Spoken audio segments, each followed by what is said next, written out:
मैंने कभी अल्लाह की फ़ोटो नहीं देखी, ठीक है। And he is kind of a person कि जो अल्लाह का नाम ना ऐसे कभी पीस ऑफ पेपर पे भी नहीं लिखता वो, क्योंकि वो बोलता है कि कहीं उड़ के नीचे ज़मीन पे गिर गया, या मतलब उस पे पैर गिर गया या ऐसा तो कुछ बेहुरमती हो गया होगी। तो हाँ, ठीक है। सो आई एम लाइक कि जो भी है तू दिल से बोलता है, ठीक है, ओके।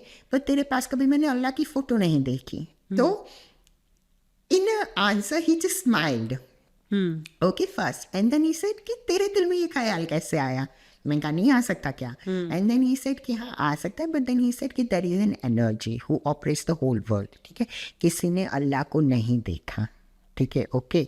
सो हम जो फॉलो करते हैं वो हम पापा शरीफ की डायरेक्शन फॉलो करते हैं, ठीक है। और अजान जो होती it's like a call from Allah to invite you कि अल्लाह आपको बुला रहा है प्रे करने के लिए, तो हम इसको फॉलो करते कि ओके नो, कहीं पे भी तू दुनिया की किसी भी कोने में चला जा, ठीक है, तुझे अल्लाह की फ़ोटो नहीं दिखाई देगी, ठीक है।